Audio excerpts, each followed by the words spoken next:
ကိစိတ်ကောင်းဝင်လို့တို့များရဲ့ဘဝမှာအနေလဲတက်ပြီးတော့အသေးလဲမြတ်အောင်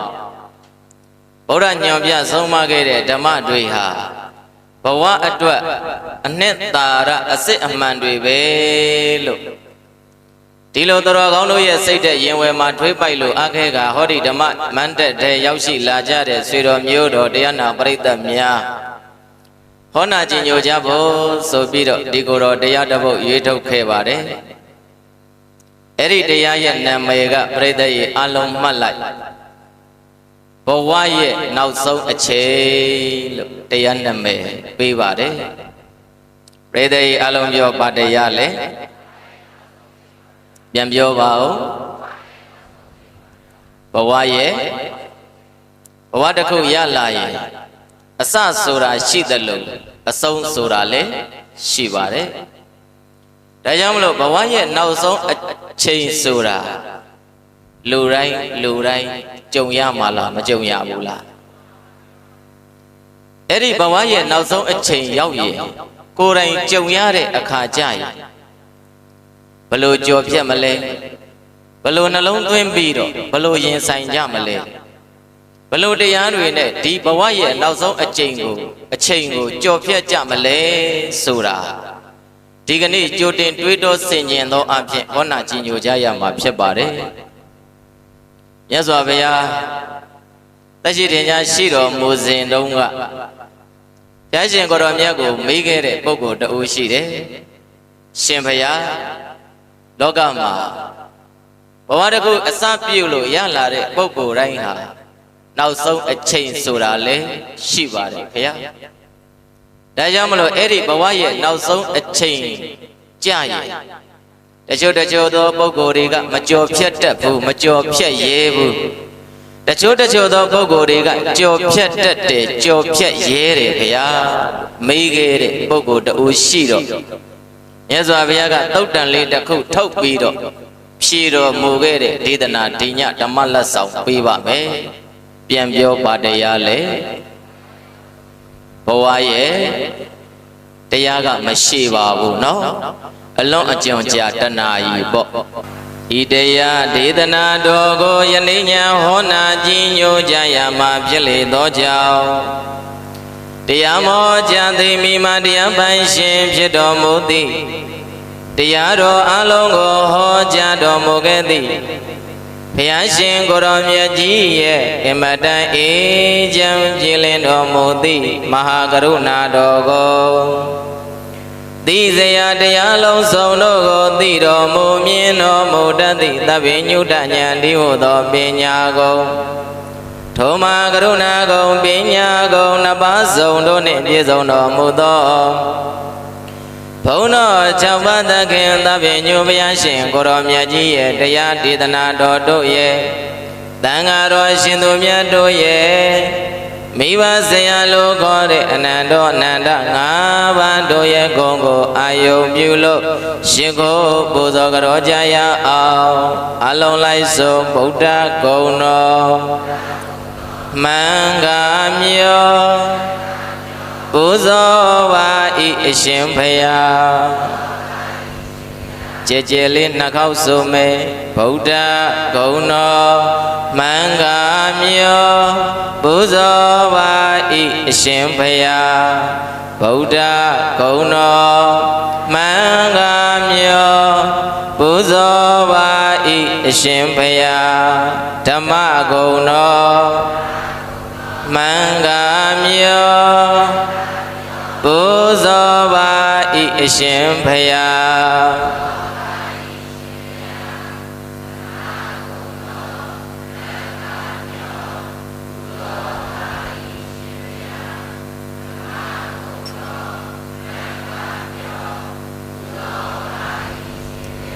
သံဃာဂုဏ်တော်မင်္ဂမြောပူဇော်ပါဤအရှင်ဘုရား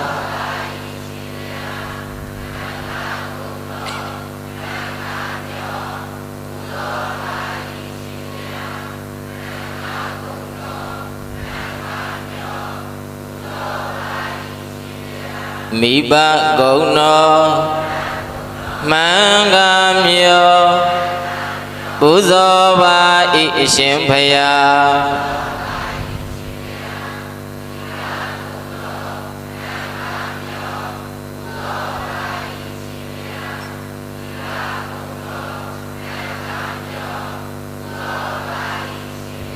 ဆရာဂုဏ်တော်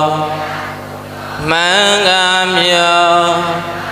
ပူဇော်ပါ၏အရှင်ဘုရားဆရာဂုဏ်တော်မင်္ဂမြောပူဇော်ပါ၏အရှင်ဘုရားဆရာဂုဏ်တော်မင်္ဂမြောပူဇော်ပါ၏အရှင်ဘုရားသာဓုသာဓုလောကမှာကျေးဇူးတွေဆက်လို့မကုန်ဂုဏ်တော်နန္ဒဖြစ်တော်မူသောဘုရားတရားသံဃာမိဘဆရာလို့ခေါ်တဲ့အနန္တောနန္ဒငါးပါးရှိခိုးပူဇော်ပြီးတဲ့နောက်ဝိနည်းများစွာတတ္တဝါတွေကျမ်းမာကြစေဖို့ဝိနည်းများစွာတတ္တဝါတွေချမ်းသာကြစေဖို့တရားဟောတရားနာပြီးရန်ကွာစေဖို့မေတ္တာပို့စာပိုင်လေးတွေရွတ်ဆိုပူဇော်ရင်းနဲ့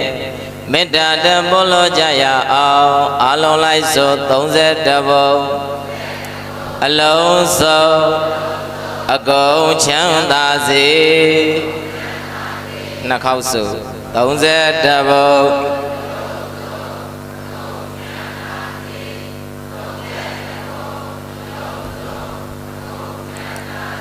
32ဘုံအလုံးစုံအကုန်ကျမ်းမာစေ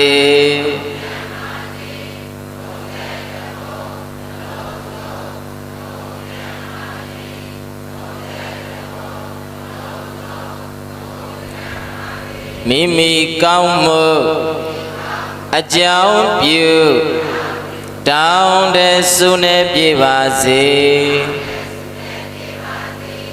မိမိကောင်းမှုအကြောင်းပြုတောင်းတဲ့ဆုနဲ့ပြေပါစေမိမိကောင်းမှုအကြောင်းပြုတောင်းတဲ့ဆုနဲ့ပြေပါစေသဗ္ဗိတိယောဝေဝဇန္တုသောကောရောဂောဝိနာတန္တုသဗ္ဗိတိယောဝေဝဇန္တုသောကောရောဂောဝိနာတန္တုမန္တေဘဝတောတရာယဒုက္ခိတိကာယုကောဘဝသဗ္ဗေရိယော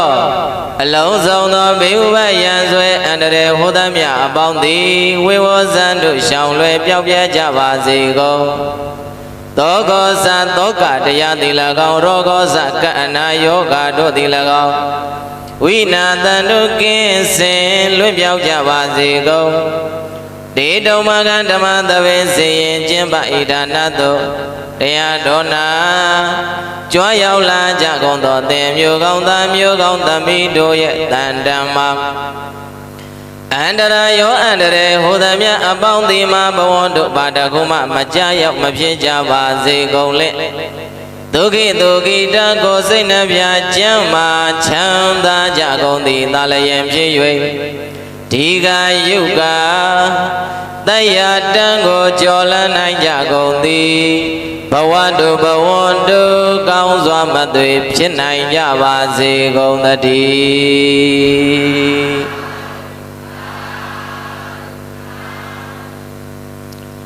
ယခုကမေတ္တာအတိတမေတ္တာပဋ္ဌာနာများပြုပြီးတော့ရှမ်းရွာကြီးရွာလုံးဆိုင်ရာတကြီးဘိုးဘပူဇော်ပွဲအကျိုးဓမ္မသဘင်ခန္ဓာစတင်လို့ဖွင့်လင့်ပါပြီဓမ္မသဘင်စတင်ဖွင့်ပြီဆိုတော့ဦးဇင်းတို့ရဲ့နာယီက9နာရီနဲ့55မိနစ်7နာရီထိုးကန်ဒီအချိန်ရောက်သွားပြီအဲရမလို့တရားချစ်ခင်စိတ်ကောင်းဝင်ကြတဲ့မြို့ကောင်းသားမြို့ကောင်းသမီးပြိတ္တများမိမိတို့တဏှာယဝန်းကျင်ခန့်ရေရှည်ထိုင်နိုင်မဲ့ဣရိယာပုတ်ပြန်ပြောင်းထိုင်လို့ငြိမ်သက်စွာတရားတော်မှနာယူပူဇော်နိုင်ကြပါပြီအလုံးပြောပါတရားလဲဘဝရဲ့နောက်ဆုံးချိန်ဘဝတစ်ခုအစပြုတ်ပြီးရင်နောက်ဆုံးအချိန်ဆိုတာစောစောကပြောတယ်လို့သူလဲကြုံရတယ်လို့ကိုလည်းပဲကြုံကြရအဲ့လိုဘဝရဲ့နောက်ဆုံးချိန်ရောက်ပြီဆိုရင် ဘလို့နေထိုင်ကြမလဲဘလို့နှလုံးသွင်းကြမလဲတိတ်ပြီးတော့အရေးကြီးတယ်နော်ချစ်သူခင်သူနဲ့စုံဖို့ဆိုတာမသေးကြပေမဲ့ဘဝရဲ့နောက်ဆုံးအချိန်နဲ့ကြုံရမယ်စုံရမယ်ဆိုတာမသေးကြဘူးလားဝဲကွာနေတဲ့မိတ်ဆွေတွေနဲ့ပြန်ဆုံရမယ်ဆိုတာမသေးကြပေမဲ့ဘဝရဲ့နောက်ဆုံးအချိန်ကိုရောက်ရမယ်ဆိုတာမသေးကြဘူးလားအစားထိုးမရတဲ့မိဘတွေဆုံးရှုံးသွားတဲ့အခါပြန်မရနိုင်တော့ပေမဲ့ကိုဘဝမှာတော့နောက်ဆုံးအချိန်ဆိုတာဧကန်ကြုံရမလားမကြုံရဘူးလားဒါကြောင့်မလို့စာဝတ်နေရေးကြီးပွားရေးသားရေးသမီးရေးကိစ္စများအရေးကြီးတယ်လို့အဲ့ဒီတဲ့အစာပေါင်းမြောက်များစွာအရေးကြီးတာကဘာရဲ့နောက်ဆုံးအချိန်နှလုံးသွင်းတတ်ဖို့ပြောပါဖြစ်စေဖို့ကြော်ပြတ်နိုင်ဖို့ကြော်လွှားနိုင်ဖို့ပြိတ္တရဲ့လူကြီးလူငယ်တတ္တဝါလူသားတိုင်းအတွက်အရေးကြီးလားမကြီးဘူးလားဒါကြောင့်မလို့ဒီကနေ့တက်ကြီးပူဇော်ပွဲဆိုတော့အသက်80ကျော်80ကျော်ဘိုးဘွားတွေဟာတို့များရဲ့တရွာလုံးရဲ့မိဘတွေလို့ပြောရင်ကိုမှားပါမလားဒုက္ခဒုက္ခသစာယဝဘုရားရဲ့စာပေမှာဒုက္ခဒုက္ခဒုက္ခဒုက္ခသစာယဝစာယဝအယိတကအယိအလုံးတို့တွင်ရုက္ခသသစ်ပင်ရဲ့အယိဟာစာယဝရုက္ခသစာယဝသစ်ပင်ရဲ့အယိဟာဒုက္ခချမ်းသာစေတယ်လောကမှာအယိပေါင်းများစွာရှိပင်ရှင်ညာတော်လည်းပဲသစ်တပင်ရဲ့အယိဟာဘာဖြစ်စေတယ်ချမ်းသာစေတယ်ပြောဘာဖြစ်စေတယ်အမတန်ပူပြင်းတဲ့ရာသီနွေရာသီရောက်ပြီဆိုရင်ခရီးများသွားကြလာကြလမ်းခရီးမှာပင်မနွမ်းနဲ့နေပူတာခံရလို့အမတန်ပင်မပြီဆိုရင်တပင်ကလေးတပင်ရဲ့အယိတ်မှာဝင်ခိုးနားလိုက်ပြိတ္တရဲ့မချမ်းသာဘူးလားအမောတွေလည်းပြေးတယ်အပန်းတွေလည်းပြေးတယ်မောမလာသမျှတွေအရာအလုံးဟာဒီသစ်ပင်ရဲ့အယိတ်အောက်ရောက်တာနဲ့ဘာဖြစ်သွားလဲအေးချမ်းသွားတယ်ဒါကြောင့်မလို့သစ်ပင်များစိုက်ဖို့အရေးကြီးလားမကြီးဘူးလားဘုရားရဲ့စာပေတွေမှာသစ်ပင်စိုက်ဖို့ကိုတိုက်တွန်းတော်မူခဲ့တာညောင်များစွာရှိပါတယ်သစ်ပင်စိုက်တာကိုလည်းပဲဗုဒ္ဓအပ်ပေးတော်မူပါတယ်ဒါကြောင့်မလို့စာပေကပြောတယ်ဒုက္ခဒုက္ခသစာယဝတတောညာတိမာတာပိတုတတောတို့သစ်ပင်အယိတ်အေးချမ်းနဲ့ချမ်းသာတဲ့ဆိုတာထက်မာတာပိတုမိဘနှစ်ပါးတို့ရဲ့အယိတ်ဟာပို့ပြီးတော့အေးချမ်းတယ်သိချာနားထောင်နော်လောကမှာသစ်ပင်အယိတ်ဆိုတာလူတွေအတွက်အေးချမ်းစေတယ်ချမ်းသာစေတယ်အဲ့ဒီသစ်ပင်အယိတ်အေးချမ်းစေတယ်ချမ်းသာစေတယ်ဆိုတာထက်မာတာပိတုမိဘနှစ်ပါးတို့ရဲ့အယိတ်ကပို့ပြီးတော့ဘာဖြစ်စေတယ်အေးချမ်းစေတယ်ချမ်းသာစေတယ်ဒီနေ့တကြီးပူဇော်ဝဲတရွာလုံးရဲ့မိဘတပွဲများဖြစ်တဲ့အဘိုးဘွားများကိုမနှက်ပြန်ရှ िख ိုးပူဇော်ကြောကြတော့မယ်မို့လားဒါကြောင့်မလို့မိဘများရဲ့အယိတ်ဟာဘာဖြစ်တယ်အေးချမ်းတယ်ပြောဘာဖြစ်တယ်မာတာပိတုစာယဝမိဘတို့ရဲ့အယိတ်ဟာအေးချမ်းသလိုညာတိပိဆွေမျိုးတွေရဲ့အယိတ်ကလည်းပဲအေးချမ်းပါပဲဆွေမရှိမျိုးမရှိနဲ့တကောင်ကျဲဘဝနေရတာနဲ့ဆိုင်ရင်ဆွေနဲ့မျိုးနဲ့ဝန်းကျင်အတိုင်းဝိုင်းမိသားစုနဲ့နေရတာပြိတ္တရဲ့အေးချမ်းမှုရှိလားမရှိဘူးလားအဲကြောင့်မလို့ဒီကနေ့နောက်ဆုံးလူဘဝတတန်းနဲ့ကြည့်ရင်နောက်ဆုံးအသက်အရွယ်တွေရောက်နေကြတဲ့80ကျော်80ကျော်တို့ရဲ့မိဘဘိုးဘွားများကိုနှစ်စဉ်နှစ်တိုင်းတို့များရဲ့ရွာသူရွာသားတွေကပေါင်းစုလို့ကောင်းမှုပြုပူဇော်ကြောတဲ့ပွဲလောက်တာဟာအင်မတန်ရွာအတွက်ကောလူပုဂ္ဂိုလ်အသီးသီးအတွက်ကော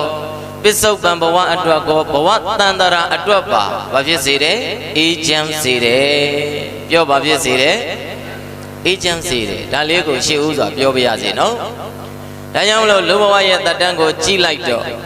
အသက်80 80ဆိုတာနောက်ဆုံးအရွယ်တွေမို့လားပြိတ္တရဲ့အလုံးပြောဘာအရွယ်တွေလဲနောက်ဆုံးအရွယ်တွေဒါကြောင့်မလို့ဘဝရဲ့နောက်ဆုံးအချိန်ဆိုတဲ့တရားကိုမြတ်စွာဘုရားလက်ထက်တုန်းကပုံနာကြီးတယောက်ရှိတယ် အဲ့ဒီပုံနာကြီးရဲ့နာမည်ကပြိဿရဲ့အလုံးမှတ်လိုက်ဇာနုသောဏိပုံနာတဲ့ဘာပုံနာလဲဇာနုသောဏိပုံနာကြီးကမြတ်စွာဘုရားကိုမေးတယ်လျှောက်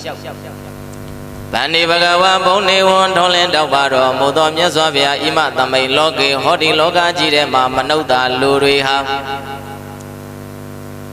ဣမသမိန်လောကေမနုဿာဟောဒီလောကကြီးထဲမှာရှိတဲ့လူတွေဟာဘဝရဲ့နောက်ဆုံးအချိန်ရောက်တဲ့အခါကျရင်ပြိတ္တရေဘဝရဲ့နောက်ဆုံးချိန်ဆိုတာဒီဂာနီချိန်ကိုပြောတယ်ပြောပါချိန်လဲဘဝတစ်ခုအဆုံးသက်ခံဤဟာရတဲ့ရွာတဲ့ခေါ်တယ်သေတယ်လို့ပြောတယ်မဟုတ်လားဆိုတော့သေကြောင်းတရားသေကြောင်းစကားပြောရင်နမိတ်မရှိတဲ့စကားလို့တို့လူများလက်ခံထားပေမဲ့နမိတ်ရှိသည်ဖြစ်စေမရှိသည်ဖြစ်စေတို့တနေ့ဘာဖြစ်ရမလဲကြုံရမယ်တို့တနေ့ဘာဖြစ်ကြရမလဲသေခြင်းတရားနဲ့ကြုံရရမယ်နမိတ်ရှိရှိမရှိရှိရှောင်လို့ရပါမလားမြတ်စွာဘုရားတဲ့ဟောဒီလောကကြီးထဲမှာတချို့သောပုဂ္ဂိုလ်တွေကသေမာကြောက်ကြတယ်ဘုရား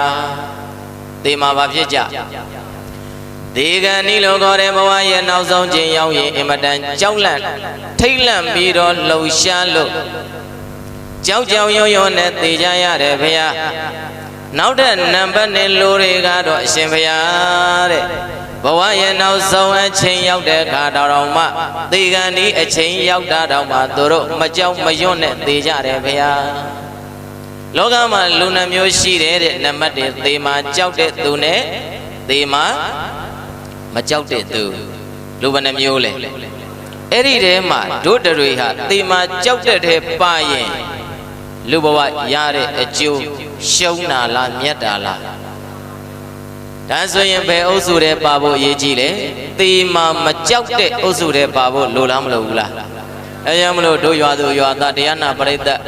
အလုံးမိသားစုညီကိုမောင်နှမတွေဘာမကြောက်ဖို့လိုလဲသို့တော်လည်းပဲရှိတဲ့ရှိတိုင်းနှလုံးသွင်းတဲ့နှလုံးသွင်းထိုက်တဲ့တရားမှမရှိရင်သေမှာမကြောက်ဘဲနေပါမလားအလုံးဟာဘာဖြစ်မှလဲသေမှာကြောက်ကြမှာ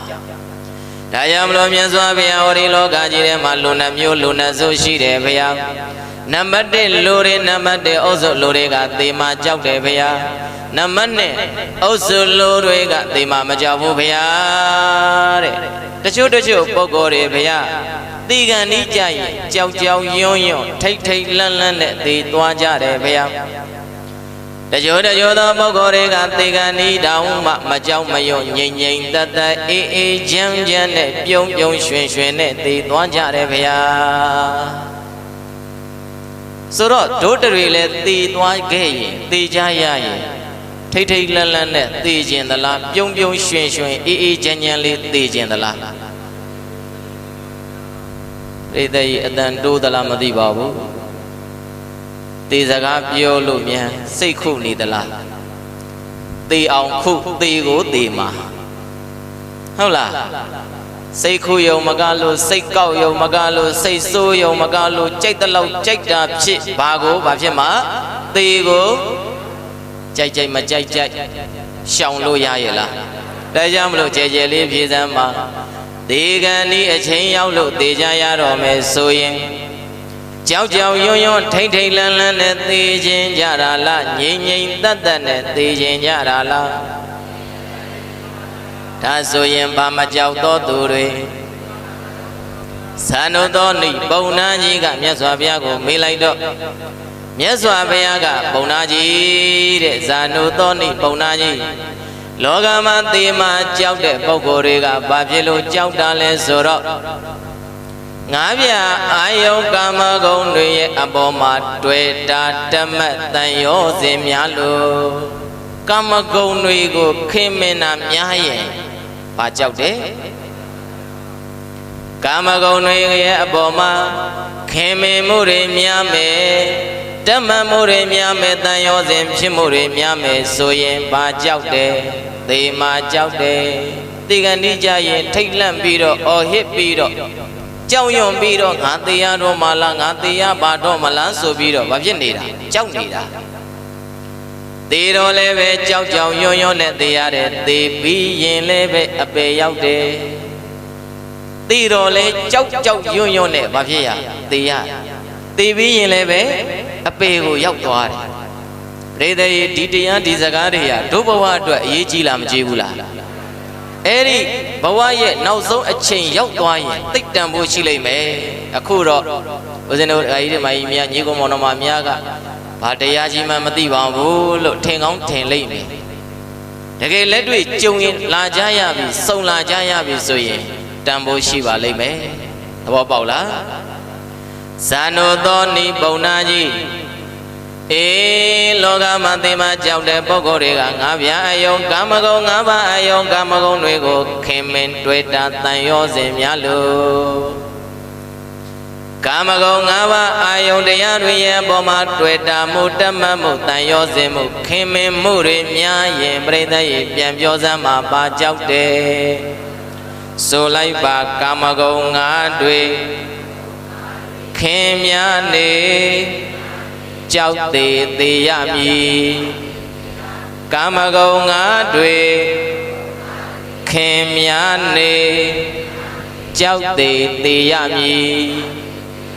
ကာမဂုဏ်ငါးတွေခင်များနေကြောက်သေးသေးရမည်နှာခေါင်းဆိုလိုက်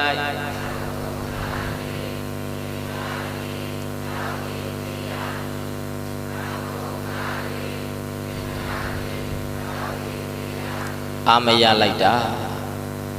ဥတန်ဆိုဘာမှမကြွေးထားဘူးလားထမင်းရောစားလာကြရဲ့လားပြန်ဆိုကာမဂုဏ်ငါးတွေခင်များနေကြောက်သေးသေးရမည်ဆိုနှခေါက်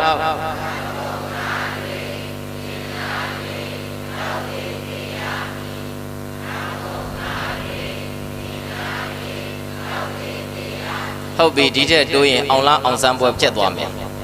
နော်ဇာနုသောနိပုံနာခြင်းကာမဂုဏ်ငါးပါးအာယုန်တရားတွေရဲ့ပေါ်မှာခင်မင်တွေ့တာတဲ့စိတ်တွေများရင်ဘလို့သေးရမယ်ကြောက်သေးသေးရမယ်တဲ့ကာမဂုဏ်ငါးပါးအာယုန်တရားတွေဆိုတာပြိဿရေပါတွေလဲလို့မေးရင်တို့များရဲ့ခန္ဓာမှာရှိတဲ့မျက်စိနာနာလျှာကိုစိတ်တဲ့ကာမဂုဏ်ငါးပါးအာယုန်တရားတွေရှိလားမရှိဘူးလားမျက်စိနဲ့မြင်သမျှအပေါ်မှာတွေ့တာခင်မင်တန်ရောစဉ်နေလိုက်ပြီးတော့ဖြစ်နေရင်နားနဲ့ကြားသမျှအပေါ်မှာလိုက်ပြီးတော့တွေ့တာခင်မင်တန်ရောစဉ်ဖြစ်နေရင်နှာခေါင်းနဲ့ရှူရှိုက်ရသမျှအနတ်တွေတိုင်းမှာ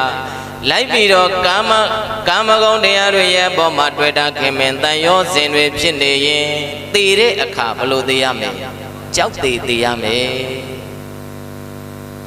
ဆိုတော့ဒုံများရှိထားတဲ့စီစဉ်ဥစ္စာယရနာလေယာကိုင်းကျော်သာသမီမိဘဆွေမျိုးတွေအလုံးဟာလည်းကာမဂုဏ်တရားတွေပါလားမပါဘူးလားအဲ့ဒီကာမဂုဏ်တရားတွေရဲ့အပေါ်မှာအာယုံတစ်ခုချင်းစီအပေါ်မှာလိုက်ပြီးတော့တွေ့တာတက်မှတ်တဲ့စိတ်နဲ့ဥမာဆိုကြပါစို့မိသားစုပေါ်မှာဆွေးလန်းတဲ့စိတ်နဲ့သိရင်ကောဘာသေးရမှာကြောက်သေးမိသားစုနဲ့ခွဲရတော့မှာပါလားကြောက်လားမကြောက်ဘူးလားအရာဝတ္ထုရဲ့အပေါ်မှာတွေ့တာတက်မှတ်လာပြီဆိုရင်လည်းပဲအဲ့ဒီအရာဝတ္ထုနဲ့ခွဲခွာရစွန့်လွတ်ရတော့မယ်ဆိုရင်ဘာဖြစ်မှာလဲကြောက်သေးရမှာဒါကြောင့်မလို့အဲ့ဒီကာမဂုဏ်၅ပါးအာယုန်တရားတွေရဲ့အပေါ်မှာမြတ်စွာဘုရားကတွေ့တာစွန့်လန်းမှုသိပ်ပြီးတော့မဖြစ်ပါနဲ့အရာအလုံးဟာသင်္ခါရသဘောတရားဖြစ်ပြီးရင်ပြတ်သွားတာပဲကြုံပြီးရင်ခွဲရတာပါပဲစုံပြီးရင်လည်းကွဲရတာပါပဲသဘောပေါက်လားဒါကြောင့်မလို့ကာမဂုဏ်၅ပါးအာယုန်တရားတွေဒီအပေါ်မှာတကူချင်းစီလိုက်ပြီးတော့မဆိုင်တာတွေကိုဆိုင်ခြင်းလေရင်ပြောမပိုင်တာတွေကိုပိုင်ခြင်းလေရင်စကလုံးနှလုံးသိချာမှတ်နံပါတ်1မဆိုင်တာတွေကိုဆိုင်ခြင်းလေရင်မပိုင်တာတွေကိုပိုင်ခြင်းလေရင်သေတဲ့အခါဘာသေရဒါကြောင့်မလို့စီးစိမ်ဥစ္စာယရနာလေယာကိုင်းကျွန်းအိုးအိမ်တိုက်တာသူငါယောက်ျားမိန်းမလို့ခေါ်တဲ့ဒီကာမဂုဏ်တရားတွေဟာ တကယ်ကိုပိုင်ကြရဲ့လားဒီနေ့တည်သွားတဲ့ပုဂ္ဂိုလ်ဟာဘလောက်စည်းစိမ်ဥစ္စာရှိမနဲ့တည်ရင်ညနေဒီစည်းစိမ်ဥစ္စာသူပိုင်သေးလားသာသမီမြင့်မြင့်မိသားစုအလုံးဟာသူနဲ့ဆိုင်သေးလား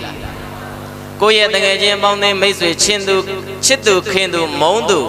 အရာအလုံးဟာတနေ့ကျရင်အလုံးထားခဲ့ရမယ်ကိုနဲ့ဆိုင်ကောဆိုင်သေးလားပိုင်ကောပိုင်သေးလားငါတီရွာသွားမလို့ဟေးသားသမီးတွေလိုက်ခဲ့ကြပါအောင်ဆိုရင်လိုက်မဲ့သားသမီးတယောက်မှရှိရဲ့လားအလုံးဟာလိုက်ကြမှာလားနေခဲ့မှာလားထုံနည်းတူစွာမိတ်ဆွေဆွေမျိုးတွေကကောတီရွာကိုလိုက်ချင်ကြတဲ့ပုံကိုရှိရဲ့လားဆိုင်လဲမဆိုင်သလိုပိုင်လဲသူကံနဲ့သူသွားရတယ်လို့ကိုလဲကိုကံနဲ့သူကံကုန်ရင်သူသွားလိမ့်မယ်ကိုကံကုန်ရင်ဒီတရားတွေကိုပြိဿရဲ့စင်ကျင်နှလုံးစင်ကျင်ပြီးတော့နှလုံးသားထဲမှာအမြဲသွင်းထားဖို့အရေးကြီးလားမကြီးဘူးလားအဘိုးဘွားများပို၍အရေးကြီးပါတယ်ဟုတ်ရဲ့လားဘယ်သူတွေအတွက်ပို့ပြီးတော့အရေးကြီးလဲဒိုးတွေရဲ့အရွယ်ဟာလူဘဝတတ်တန်းနဲ့တွက်ကြည့်ရင်နောက်ဆုံးအရွယ်ရောက်နေကြပါပြီတရားရဲ့နာမည်ကလည်းပဲဘဝရဲ့လူတိုင်းကြုံရမှာလားတယောက်တည်းကြုံရမှာလားသဘောပေါက်တယ်နော်ပြန်ဆိုလိုက်ပါကာမဂုဏ်ငါတွေခင်များနေကြောက်သေးသေးရမည်ဘလို့သေးရမယ်ကဲပါယူပါတစားစားနဲ့ရေပေးပါရခပေးပါပူတယ်လောင်းနဲ့တအော်နဲ့ခွဲရတော့မယ်ထားခဲ့ရတော့မယ်စွန့်လို့ရတော့မယ်ဆိုတဲ့တန်ရောစဉ်စိတ်တွေနဲ့ငါတယောက်တည်းသွားရတော့မယ်ငါတယောက်တည်းထွက်သွားရတော့မယ်ဆိုတဲ့စိုးရိမ်စိတ်တွေနဲ့ဘလို့သေးရမယ်ကြောက်သေးသေးရမယ်ပြန်ပြောပါဦးဘလို့သေးရမယ်ကြောက်သေးသေးရင်လည်းပဲပြိတ္တရင်ကြောက်သေးသေးသွားရင်သေးတဲ့အခါဆင်းရဲသလိုသေးပြီးရင်လည်းပဲဆင်းရဲမယ်သေးတဲ့အခါဆင်းရဲသလိုသေးပြီးရင်လည်းပဲ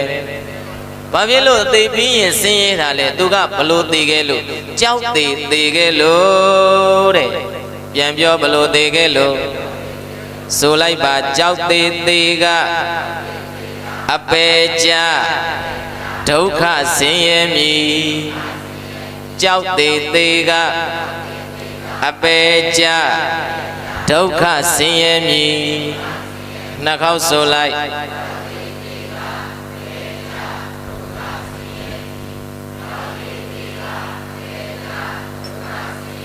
ဇာနုသောနိပုံနာကြီး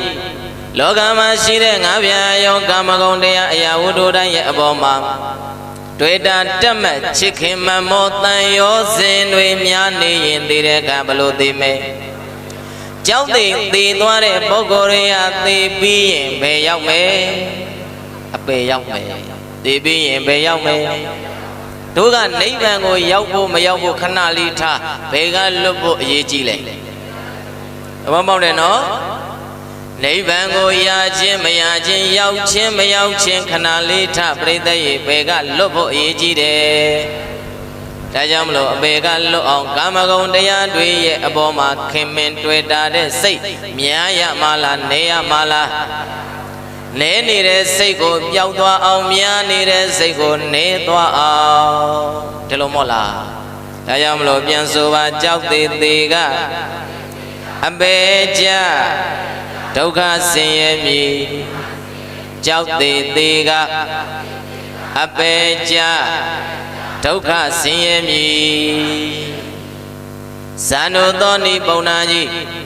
ဟောဒီလောကကြီးထဲမှာခန္ဓာရထားတဲ့ပုဂ္ဂိုလ်တိုင်းဘဝရဲ့နောက်ဆုံးအချိန်ဆိုတာရှိတယ်ဘဝရဲ့နောက်ဆုံးအချိန်ကိုကြုံရမယ်ဘဝရဲ့နောက်ဆုံးအချိန်ကိုစုံရမယ်ဘဝရဲ့နောက်ဆုံးအချိန်ကိုကြော်ပြတ်ရမယ်ဆိုတော့ပြိဿရဲ့ကြောက်သေးသေးတယ်ဆိုတာအသေးဆိုးလားအသေးကောင်းလားပြိဿရဲ့အလုံးပြန်ပြောကြောက်သေးသေးတယ်ဆိုတာဆိုတော့တို့လူတွေကအသေးဆိုးနဲ့သေခြင်းသလားအသေးကောင်းလေးနဲ့သေခြင်းညလားဒါဆိုရင်မသေးခင်နေထိုင်တဲ့အချိန်မှာနေတက်ထိုင်တက်ဖို့လိုလားမလိုဘူးလား မတိရလို့နေရတဲ့အချိန်လေးမှာနေတဲ့ထိုင်တက်ရင်မနေရလို့သိရတော့တဲ့အခါကျတော့အတိတက်တယ်အတိကောင်းတယ်သဘောပေါက်တယ်နော်ဒါကြောင့်မလို့အလုံးသူတော်ကောင်းများမျိုးကောင်းသားမျိုးကောင်းသမီးများအတိလဲကောင်းဖို့လို့သလိုသိပြီးရင်လည်းဘယ်ကနေလွတ်ဖို့အရေးကြီးတယ်အဲ့ဒါနံပါတ်1အုပ်စုဘာမကြောက်တဲ့ပုဂ္ဂိုလ်တွေပြိဿမှားသွားပြီမိကွန်မေးတာနဲ့သူတို့လည်းမှားတာပဲနော်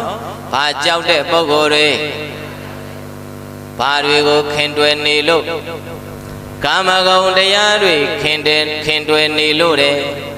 ကာမဂုဏ်တရားတွေရဲ့ပုံမှာခင်တွေ့တာတက်မှတ်ပြီးတော့တန်ရောစင်များနေရင်သေတဲ့အခါဘလို့သေးမယ်ကြောက်သေးမယ်ပြောဘလို့သေးမယ်နောက်တကအရှင်ဘုရားတဲ့လောကကြီးထဲမှာနောက်တဲ့လူမျိုးတွေကတော့သေတဲ့အခါကျရင်ဘဝရဲ့နောက်ဆုံးချိန်ရောက်ရင်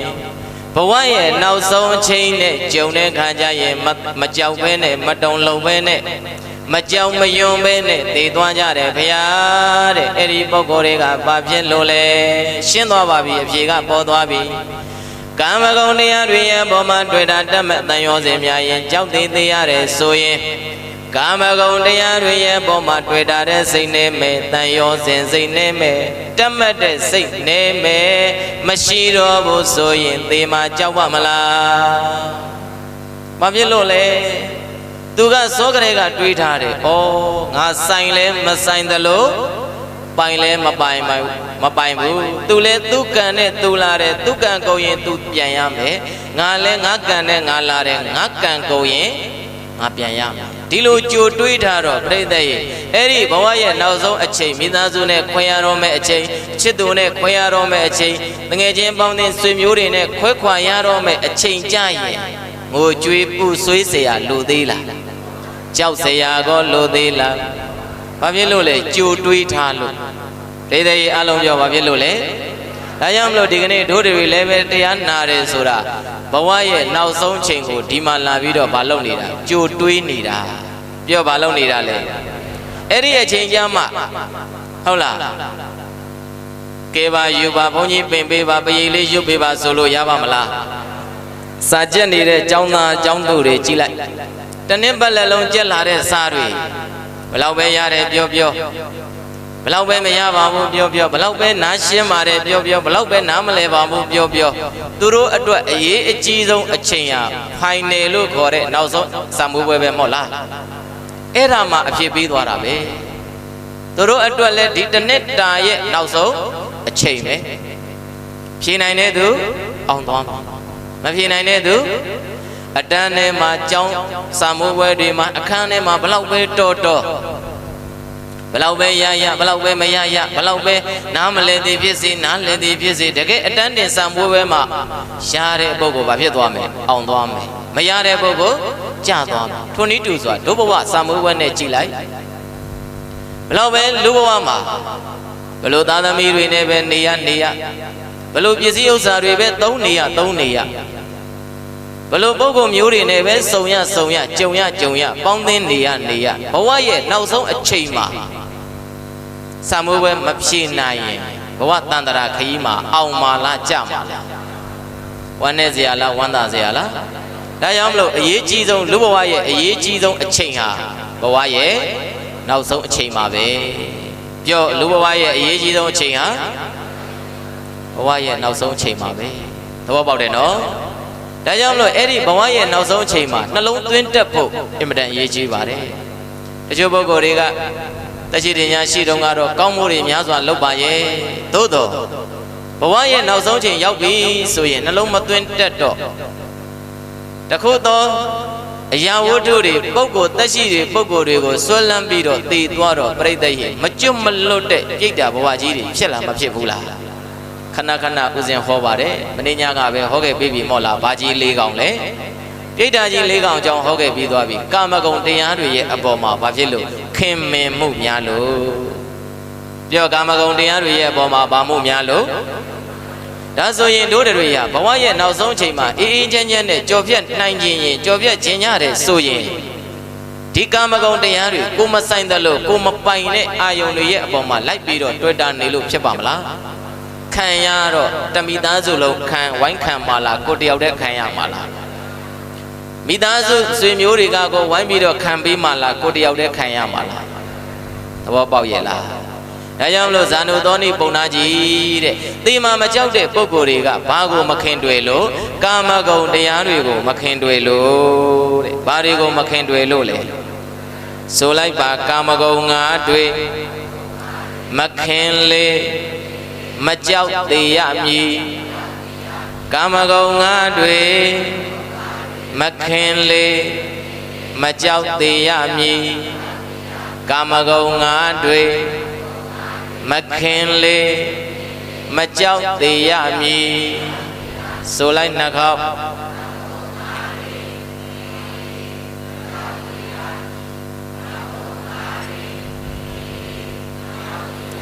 ဇာနုသောနိပုံနာကြီး၅ပြအာယုံကာမဂုဏ်မျက်စိနာနာလျာကိုယ်စိတ်လို့ခေါ်တဲ့အာယုံ6ပါးကာမဂုဏ်တရားတွေရဲ့ပုံမှာလိုက်ပြီးတော့ခင်တွေ့တာတမတန်ရောစဉ်ဖြစ်တဲ့စိတ်တွေနေပြီးတော့ပျောက်နေကြမယ်တွေ့တာမို့မရှိတော့ဘူးကာမဂုဏ်တရားတွေရဲ့ပုံမှာခင်မင်မို့မရှိတော့ဘူးဆိုရင်အဲ့ဒီပုဂ္ဂိုလ်သေမှာကြောက်ရဲ့လားမကြောက်ဘူးတဲ့ငြိမ်းငြိမ်းချမ်းချမ်းနဲ့အေးအေးချမ်းချမ်းဘာဖြစ်ရလဲသိရမယ်ဥပမာဆိုကြပါစို့ကိုယ့်ရဲ့မိသားစုတွေကတစုံတစ်ယောက်ဟာနိုင်ငံရဲ့ချမ်းတိုင်းတစ်ပါးကိုနှစ်ရှည်လာများသွားရမယ်ဆိုရင်ကြိုတင်ပြီးတော့သိထားရင်သူမိသားစုနဲ့ခွဲသွားရင်သိပြီးတော့ခံစားစရာလွမ်းနေစရာမလိုဘူးဒီနေ့ဒီရက်ဒီချိန်မှာသူသွားရမယ်ဆိုတာကြိုသိလားမသိဘူးလားအဲ့လိုမှမဟုတ်ဘဲနဲ့တောင်းအောင်အရာအထက်ကအမိတ်ကြလို့ပြုံးဆိုင်ကြီးညနေမနဲ့သွားရမှညနေမှသိမိုးချုပ်မှသိတော့မနဲ့အထုပ်ဆွဲပြီးတော့ကောက်ထွက်သွားတော့မိသားစုကလွမ်းမကြံခဲ့ဘူးလားကြိုသိလို့လားမသိလို့လားသဘောပေါက်လားဒါဆိုရင်တို့တွေကာမဂုဏ်တရားတွေရဲ့အပေါ်မှာကြိုတွေးထားရင်သိတဲ့အခါဘယ်လိုသိရမလဲမကြောက်မရွံ့ပဲသိရမယ်ဘယ်လိုသိရမလဲအဲ့လိုမှမဟုတ်ဘဲနဲ့ကြိုတွေးမှုမရှိဘူးကြိုတင်ပြင်ဆင်မှုမရှိဘူးဆိုရင်ကြောက်ကြောက်ယွံ့ယွံ့ထိတ်ထိတ်လန့်လန့်နဲ့သိရမယ်သေမှာကြောက်တဲ့ပုဂ္ဂိုလ်ဟာသိပြီးရင်လည်းဘယ်ရောက်လဲအပေကိုရောက်ဒါဆိုရင်အဖြေကရှင်းသွားပြီသေမှာမကြောက်တဲ့ပုဂ္ဂိုလ်ဟာသိပြီးရင်အပေကနေဘာဖြစ်တယ်လွတ်တယ်လို့မှတ်အပေကနေဘာဖြစ်လဲကြောက်သေးကလူနတ်ဘဝရောက်ရနိဗ္ဗာန်စီမကြောက်သေးကလူနတ်ဘဝရောက်ရနိဗ္ဗာန်စီမကြောက်သေးကလူနတ်ဘဝရောက်ရနိဗ္ဗာန်စီဆိုလိုက်နှခေါက်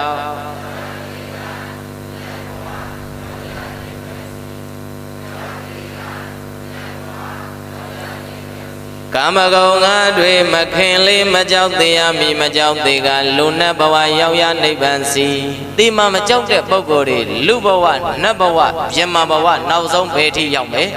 နိဗ္ဗာန်ထိရောက်မယ်တဲ့ဘာမကြောက်လို့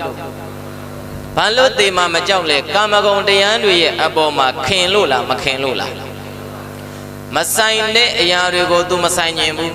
မပိုင်တဲ့အရာတွေကိုလည်းသူမပိုင်ခြင်းဘူးအေးအေးချမ်းချမ်းနဲ့စိတ်ကိုနှလုံးကြိုတင်သွင်းထားတဲ့အခါကျတော့သိတဲ့အခါအေးအေးချမ်းချမ်းနဲ့သိရလားမသိရဘူးလားဒါကြောင့်မလို့ပြိတ္တရဲ့ဘဝရဲ့နောက်ဆုံးအချိန်မရောက်ခင်မှာဒီတရားတွေကြိုတင်တွေးထားဖို့အရေးကြီးမကြီးလိုလားမလိုဘူးလားမနေ့စာစားပြီးသားပုဂ္ဂိုလ်တယောက်ဟာညနေစာအတွက်အရေးကြီးလို့ပြင်ဆင်ထားရတယ်လို့ဒီတနေ့စာစာဝတ်နေရေးပြီးသွားလို့မိသားစုတစုဟာနောက်နေ့အတွက်စာဝတ်နေရေးအတွက်ကြံစီတွေးတောကြိုတင်ပြင်ဆင်ထားရတယ်လို့ရောက်မလာသေးတဲ့ဘဝရဲ့နောက်ဆုံးအချိန်အတွက်မကြခင်တို့ရောက်တော့မဲ့တို့လူသားတွေကကြိုတင်ပြင်ဆင်ဖို့လိုလားမလိုဘူးလားလိုပါတယ်သဘောပေါက်တယ်နော်ဒါကြောင့်မလို့ဦးဇင်းတို့ဒကာကြီးတွေမကြီးများဝိတုဇလန်းတွေဟာပြောရင်တော့အများကြီးပါပဲသို့တော့ခဏခဏလဲနာနေကြတော့လူရင်းတူရှင်းပဲအခုငြိမ်နေတာဟာသဘောနားလေလို့လားစိတ်ဝင်စားလို့လားအိတ်ချင်လို့လားဘုန်းကြီးကိုစိတ်ဝင်စားနေတာလားအောင်လားအောင်ဆန်းကိုစိတ်ဝင်စားနေတာလားဟောတော်သေးတာပေါ့ဟုတ်လားဒါကြောင့်မလို့ကာမဂုဏ်တရားတွေရဲ့အပေါ်မှာတွေ့တာမှုတွေများနေရင်မလုပ်ရမယ်ရှော့နဲနေတဲ့စိတ်တွေရှိရင်လည်းပဲလုံးဝပျောက်သွားအောင်မလုပ်ရမလဲကြိုးစားဒါဆိုရင်သေမှာကြောက်เสียရလိုသေးလားဒါဆိုရင်မနှက်ပြန် တကြီးပူဇော်ပွဲဘိုးဘွားတွေကိုသေမာမကြောက်ဖို့တိုက်တွန်းစကားတွေပြောဖို့လိုလားမလိုဘူးလားလိုတယ်ဦးဇင်းတို့တွေတစုံတယောက်မိသားစုတွေကဆွေမျိုးတွေကနာမကျန်းဖြစ်ပြီဆိုရင်တယောက်သွားပြီးတော့လူနာသတင်းတွေမေးကြလားမမေးကြဘူးလားစေုံစေကံသွားမေးတယ်အိမ်စဉ်ရောက်အောင်သွားမေးတယ်လက်ထဲမှာလဲဆွဲသွားတဲ့စားတော့ဘွယ်ရပြောရမကများစွာမုတ်ပဲတရေစာတွေနဲ့သွားပြီးတော့လူနာသတင်းတွေမေးကြကောင်းနေတုန်းကတော့တယောက်မှလာမကြွေးဘူးဟုတ်လားစားနိုင်တော့ကတော့တယောက်မှလာမကြွေးဘူးမစားနိုင်တော့ဘူးဆိုမှငကြိုလေးစားစမ်းပါအောင်ကြက်ပေါင်းရည်လေးတောက်စမ်းပါအောင်တစွန်းလေးဖြစ်ဝင်အောင်လှုပ်စမ်းပါအောင်မကြွေးဘူးလားပြီးတဲ့ခါကျတော့ပြိဿကြီးအားပေးစကားတွေပြောလားမပြောဘူးလားဘယ်လိုပြောလဲဒီယောဂဟာပျောက်မှာပါမပူပါနဲ့နင့်ယောဂဟာဘာယောဂမှမဟုတ်ပါဘူးနင့်မသိနိုင်သေးပါဘူးဟိုကလူနာကအဲ့ရတွေကနေမေးတယ်ငါဒီတောင်မှကြော်နိုင်ပါတော့မလားစိတ်ဓာတ်တွေကြပြီးတော့မေးလားမမေးဘူးလားဘေးကလူနာသတင်းသွားမေးတဲ့ပုံကိုယ်တွေကပြောတယ်နေမဟုတ်တာတွေနမိတ်မရှိနမမရှိစကားတွေမပြောစမ်းပါနဲ့ဒီစေးလေးတစ်လုံးလောက်ထိုးလိုက်ရင်နင်ပြန်တက်တာသွားမှနေကောင်းသွားရင်လေငါတို့တွေကားငှားပြီးတော့အတူတူကြိုက်ထီးယူသွားမယ်ဟုတ်လားအားပေးလားမပေးဘူးလားလွဲနေလားမှန်နေလားအကယ်၍အဲ့စိတ်နဲ့မြန်ဟိုကငါဒီတောင်မှကြော်နိုင်ပါမလားဂစ်ဆိုသွားရင်သွားပြီကြိုက်ထီးရောက်သွားမှာဟုတ်လားတကယ်လို့တငယ်ချင်းချင်းဆေးရုံရောက်လို့သွားပြီးတော့ဟာတငယ်ချင်းမင်းဘာမှအာမငယ်နဲ့မင်းပြန်ကောင်းသွားရင်တို့ဆိုင်ကယ်နဲ့ဘယ်သွားမယ်ညာသွားမယ်တဝိုင်းဖွဲ့မယ်တစုဖွဲ့မယ်နဲ့လှုပ်သွားလို့ရှိရင်မင်းတို့ဝိုင်းနဲ့ရောက်လာမှာခေတ်ဆိုရင်သွားလိုက်လို့ရတော့ဟုတ်လားဒါကြောင့်မလို့ဟိုတနေ့ကအင်တာနက်စာမျက်နှာပေါ်တက်လာတဲ့ထိုင်းမှာတကြီးဘိုးဘွားပူဇော်ပွဲလုပ်တယ်အဘိုးဘွားတယောက်ကိုခုံတခုံချပြီးတော့လူဝဲတန်းရတယ်လှူတယ်ကြော့တယ်ဘာတွေလဲအခေါင်းနေဘာတွေလဲဟဲ့စားစရာပါလားဝတ်စရာပါလားတလုံးဝတ်လာပြီသူတို့နောက်ဆုံးဘဝရဲ့နောက်ဆုံးအချိန်နောက်ဆုံးအရွယ်ရောက်ပြီအချိန်လို့ပြောရင်တော့じゃငိုနေအောင်မယ်ဘဝရဲ့နောက်ဆုံးအရွယ်တွေရောက်ကြပြီဝတ်ကောင်းစားလာတွေလိုသေးလားစားတော့ဝယ်ရများစွာလိုသေးလားအာဟာရလေးသိနေရင်မပြီးဘူးလားနာယီတွေလက်ပတ်နာယီတွေဟိုဆွဲကြိုးတွေလက်ကောက်တွေလိုသေးလားဘာပဲလိုတော့တာအာမနာတာဟဲ့ဘာပဲလိုတော့တာအဲ့ဒါထိုင်းမှာလှုပ်တယ်မနေ့ကဦးစင်းကစဉ်းစားတယ်တို့ရွာလဲအဲ့လိုလှုပ်ရင်ဘုန်းကြီး၄ဘွက်နဲ့ပြစ်မှာဒါကြောင့်မလို့ဦးဇင်းတို့အသင်းကနော်ပရိဒတ်အသင်းအနေနဲ့စီမံထားပါတယ်စောင်းရသည့်အကျိုးနွေထွေးအဖိုးဖွားများအတူတကွဇုံတွဲအိတ်ကြရအောင်စောင်းလေးတွေစီစဉ်ထားပါတယ်မနှက်ပြန်ဟုတ်လားတော့ကြအခေါင်းဆိုလို့လန့်မသွားနဲ့ဟုတ်လားတခါကြီးဘုံသိနော်ဗာလေးတွေစီစဉ်ထားလေဒကမကြီးတော်ဝင်းအတွက်စောင်းလေးကတထဲနော်ဒကာကြီးဘုံသီးအတွက်စောင်းလေးကတထဲတခြားဘိုးဘွားတွေတဲ့စောင်းတထဲစီပါမလားမပါဘူးလားဘာအကျိုးလဲဟေ့စောင်းရသည်အကျိုးတဲ့ဘာအကျိုးလဲစောင်းတွင်ရောက်ရင်တို့ညီကိုတွေကခေါင်းထောင်တယ်စောင်းတွင်ရောက်ရင်သူတို့ကဘာထောင်လဲဟိုနေ့ကဒကာတယောက်ကပြောတယ်တဲ့လာပြည့်နေ့ကညနေကရှင်ဘုရားတဲ့ဝါကျွတ်တာဒီနေ့မှာမင်္ဂလာဖိတ်စာကမဏိကလေးကရောက်နေတယ်သူတို့လဲဘာအကျိုးလဲဘာအကျိုးလဲဟဲ့ကျောင်းကဘုန်းကြီးကတော့ချမ်းလို့မှတုံးလို့တပါးတဲ့အိတ်ကာတာကိုဟုတ်လားဒါကြောင့်မလို့အဲ့ဒါလိုကာမဂုဏ်တရားတွေရဲ့အပေါ်မှာလိုက်ပြီးတော့ဒါကငါနဲ့ဆိုင်တာပဲဒါကငါပိုင်ရမှာပဲသူကငါနဲ့ဆိုင်တာပဲဒီသူ့ကိုမှငါပိုင်ရမှာပဲလို့လိုက်ပြီးတော့တွေ့တာတတ်မှတ်တဲ့စိတ်များနေရင်ဘလို့သေးရမလဲကြောက်သေးရမယ်ကြည်ကြည်ပြောဘလို့သေးရမလဲတိုးရင်တရားမသိဘူးအောင်လားအောင်ဆန်းပွဲပြီးမှသိမှာကြည်ကြည်ဖြစ်ရင်စောစောသိမ့်ပြီမယ်ဟုတ်လားဒါကြောင့်မလို့ပရိသတ်ရေကာမဂုဏ်တရားတွေရဲ့အပေါ်မှာတွေ့တာတတ်မှတ်တန်ရောစင်မရှိတော့ဘူးဆိုရင်သေမာကြောက်เสียလိုသေးလားသေမာမကြောက်ရင်အပေကလည်းလွတ်သွားပြီဘယ်ကိုရောက်မယ်လူနဲ့နိဗ္ဗာန်ချမ်းသာဘဏ္ဍတန်လေ3တန်လူနဲ့နိဗ္ဗာန်ချမ်းသာ3တန်ကိုရဖို့သေမာမကြောက်ဖို့အရေးကြီးလားမကြီးဘူးလားသေမာမကြောက်ချင်ရင်ဘဝရဲ့နောက်ဆုံးချိန်မရောက်ခင်ကြိုတင်ပြင်ဆင်လေးလာနှလုံးသွင်းထားဖို့လိုမလို့တခြားနဲ့နှလုံးသွင်းရမှာလားတရားနဲ့နှလုံးသွင်းရမှာလားပြန်ဆိုလိုက်ပါကာမဂုဏ်ငါတွေခင်များနေကြောက်သေးသေးရမယ်ကြောက်သေးသေးကအပေကြဒုက္ခဆင်းရဲမယ်ကာမဂုဏ်ငါတွေခ မခင်လေမကြောက်သေးရမယ်မကြောက်သေးကလူနဲ့ဘဝရောက်ရနိဗ္ဗာန်စီဆက်ဆိုလိုက်ပါကိုလေးခင်များနေကြောက်သေးသေးရမယ်ကိုလေးခင်များနေကြောက်သေးသေးရမယ်ကိုလေးခင်များနေကြောက်သေးသေးရမယ်မိမိကိုမိမိလည်းခင်မင်တွေ့တာတတ်မှတ်တဲ့စိတ်တွေများနေရင်ဟောသေးတဲ့အခါဘယ်လိုသေးရမလဲငါလှလိုက်တာဟဲ့ငါခန္ဓာကိုယ်လေးကြည်စမ်းမှာသူများတွေပြောင်းလဲသွားပါကြီးတွေပူလို့ခါကြီးတွေဖင်ကြီးတွေကောက်လို့ငါဒီတိုင်းလေးပဲလှလိုက်တာလို့ကိုယ်ခန္ဓာကိုယ်ပေါ်မှာကိုပြန်ပြီးတော့တတ်မှတ်နေရင်လေအဲ့ဒီခန္ဓာကိုယ်ဆွဲလန်းမှုကြောင့်သေတဲ့အခါဘယ်လိုသေရမလဲကြောက်သေးရမယ်ဝမ်းနေစရာမကောင်းဘူးလားဒါကြောင့်မလို့ဦးစင်းကဟိုနေ့ကတပည့်လေးတွေလာကြတော့တယ်စကားလေးနှစ်ခွန်းသူတို့ဘဝအတွက်ရေးကြီးလို့လက်ဆောင်ပေးလိုက်တယ်အဲ့ဒီစကားလေးကိုဒကာဓမ္မတွေထပ်ပြီးတော့ပေးမယ်ဘဝမှာအောင်မြင်တိုးပွားပြီးတော့မှကောင်းကျိုးတရားလိုလားတကယ်အခုရောနောင်ရောချမ်းသာခြင်းတဲ့ပုံကိုယ်တွေကမိမိကိုယ်မိမိနံပါတ်1ညာလဲမညာပါနဲ့မိမိကိုယ်မိမိနံပါတ်2ညာလဲမညာပါနဲ့စကားဘယ်နှခွန်းလဲပြောမိမိကိုယ်မိမိညာလဲမညာနဲ့ညာလဲမညာပါနဲ့ပြန်ပြောအပြင်းကြီးတာနောက်ဆုံးလေးပဲပြောတယ်မိမိကိုမိမိထည့်ပြောပါအောင်အမလေးဟဲ့ပြန်ပြော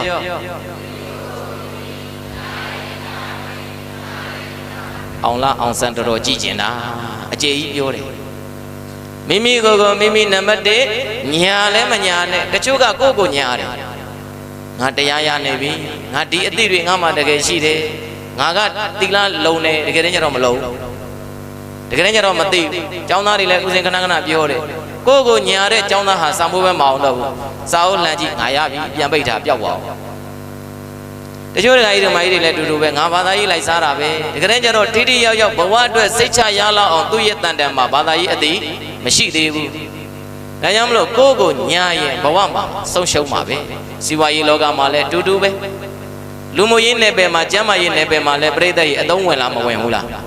နောက်နံပါတ်2ကကိုညာကြတယ်ဘာဖြစ်ကြတရားလေး10မိနစ်လောက်ထိုင်ပြီးဟောတော်ကြီးပေါ့လေဒီနေ့တနေ့တာ10မိနစ်ပေါ့တယ်ပင်မန်းနေမညာဘူးလားကျောင်းသားတွေလည်းတူတူပဲ9မိနစ်လောက်စာကြက်ပူရရင်2ရက်လောက်နားလို့မဆုံးတော့ကိုညာလားမညာဘူးလားတချို့ဓမ္မကြီးတွေလည်းတူတူပဲပရိလေးစိတ်ဂုံတော်လေးဘုရားဂုံတော်လေးကိုပါလဲပြီးလဲပြီးတော့နားအောင်ပါတဲ့ခန္ဓာကိုယ်အနာပေးအောင်မှဖြစ်မယ်တဲ့ညာလားမညာဘူးလားကိုကသာကိုခန္ဓာကိုညာနေတာဇာတိစရာဗျာတိမရဏလို့ခေါ်တဲ့အိုနာတိဘေးသုံးပါးကညာရဲ့လားအမြဲတမ်းအိုနေတယ်အမြဲတမ်းနာနေတယ်အမြဲတမ်းဘာဖြစ်နေတယ်သိနေကြတယ်သဘောပေါက်ရဲ့လားဒါကြောင့်မလို့ကိုညာပေမဲ့သိမင်းကညာရဲ့လားအဲ့ဒါကြောင့်မလို့ဦးဇင်းတို့တရားတော်မိုင်းများကိုမညာကြပါနဲ့ခန္ဓာကိုကမခိုင်းရင်သူကကိုဘာဖြစ်လဲပြန်ခိုင်းတယ်ကိုကမခိုင်းရင်သူကပြန်ခိုင်းမယ်မင်းဒါလုံးအောင်ဒါကောင်ငါ့ကိုရအောင်ရှာပေးအောင်ဆိုရှာရပြန်ပြီဘယ်သူကခိုင်းနိုင်ခန္ဓာကခိုင်းနိုင်ဒီနေရာဒီအိယာလေးပေါ်အိပ်ပေးအောင်ဆိုတော့ခန္ဓာကခိုင်းတော့ကိုကအဲ့ဒီအိယာကိုမရရအောင်လိုက်ရှာအိယာပြန်ပြီဒီနေရာလေးသွားပေးပါအောင်ဆိုတော့ခန္ဓာကလိုချင်လာတော့အဲ့ဒီနေရာကိုရောက်အောင်သွားပေးရပြန်ပြီကိုကကိုယ်ညာနေတာသူကကိုညာရဲ့လားဒါကြောင့်မလို့ဘဝမှာ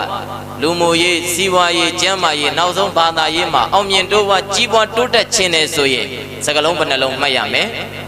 ပြီးတော့ကိုညာလဲမညာပါနဲ့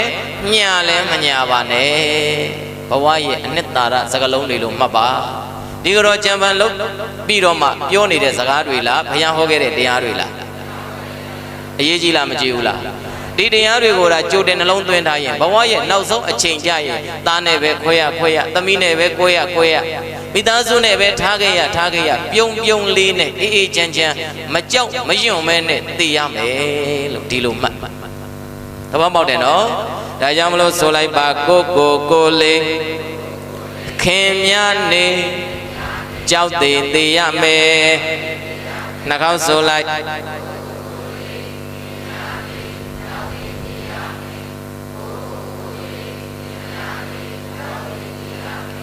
ကိုလေးမခင်နေမကြောက်သေးရမယ်ကိုလေးမခင်နေ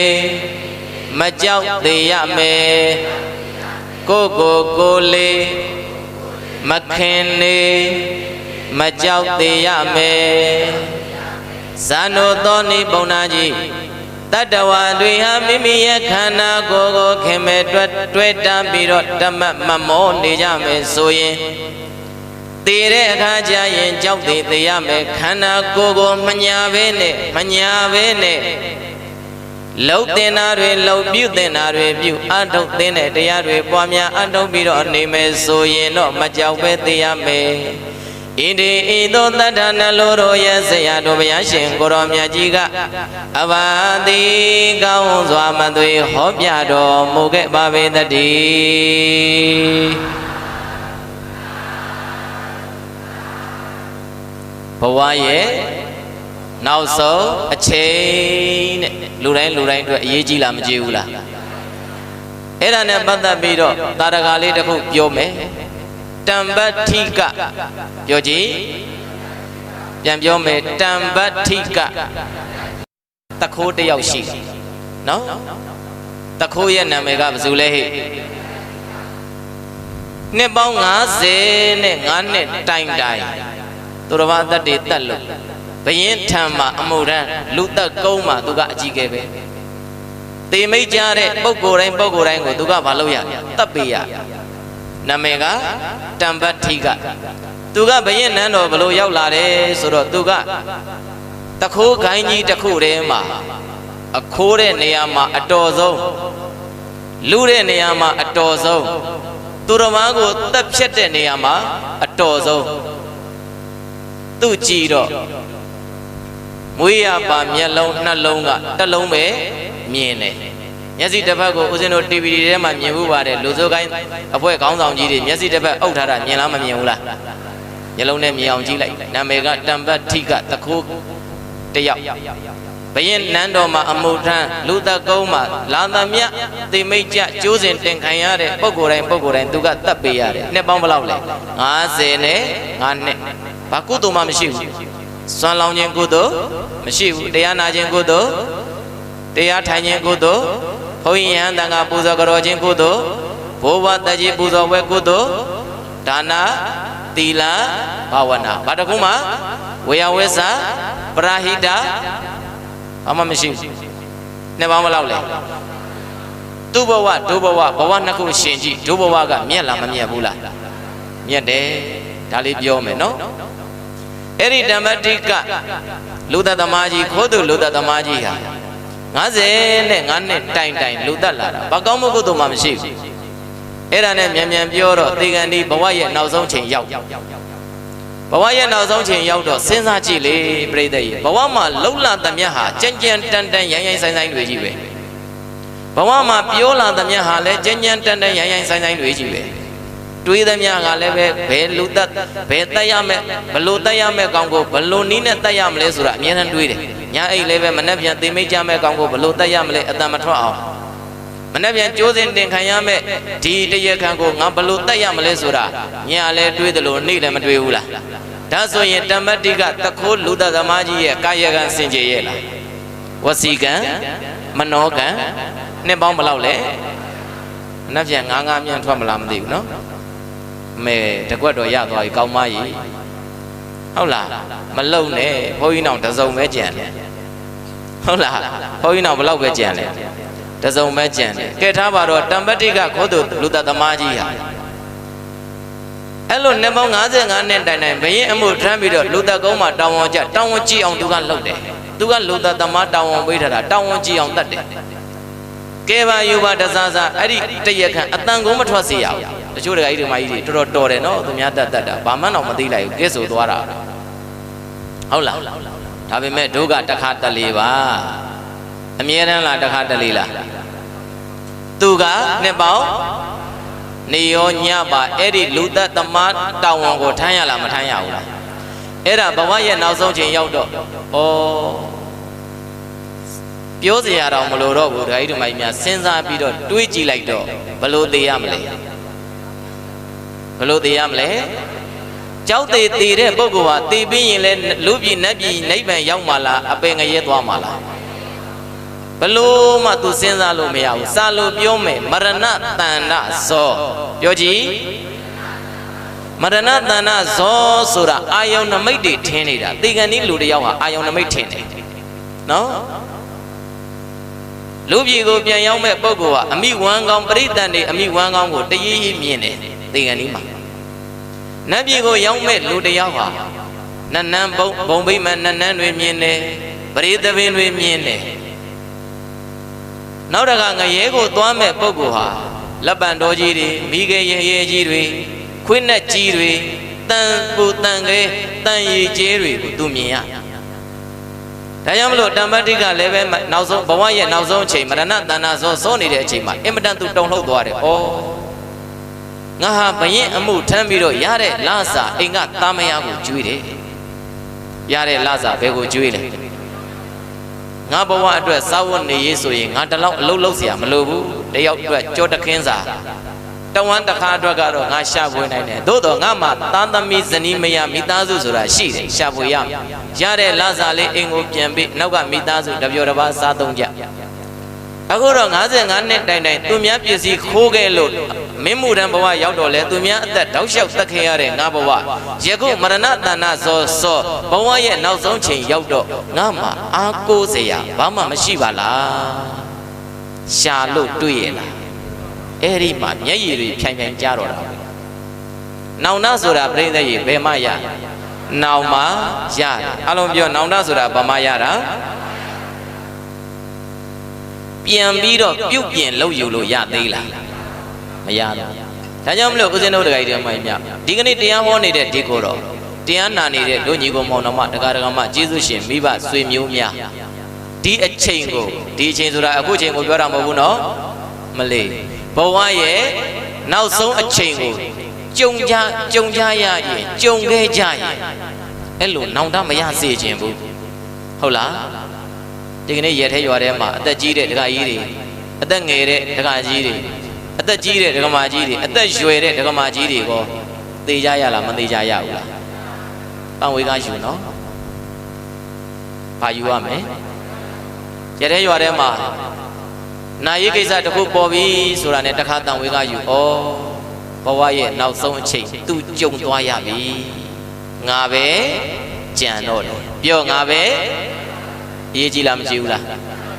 ရေးကြည့်တယ်ဒါကြောင့်မလို့တမ္ပတ္တိကလူသမားကြီးမျက်ရည်တွေဖြိုင်ဖြိုင်ကြမိမကိုအနာခေါ်မိမကြီးမိမလောက်တဲ့ပုဂ္ဂိုလ်ကလင်ကရှာဖွေကျွေးမွေးတော့ချစ်တာပေါ့ကဲပြောရှင်ဘာမျက်နောက်ဆုံးမှားခဲ့ခြင်းတလဲငါမှားပြီတဲ့ငါဘာဖြစ်ပြီလဲဒါတို့မကြီးများနောင်တနောင်မရလို့မှားတာတလို့တော့အလကားပဲနော်ငါမှားပြီမိမကြီးတဲ့မယားနဲ့သားသမီးတွေစားဝတ်နေရေးစီးပွားရေးအစဉ်ပြေစေဖို့ဘဝမှာတင့်တဲနေစေဖို့လကစားယူဘရင်အမှုထမ်းလူသက်ကုန်းမှာတာဝန်ကြည်ကြည်ငါထမ်းခဲ့တော့ဘရင်ကလည်းမျက်နှာသာပေးတယ်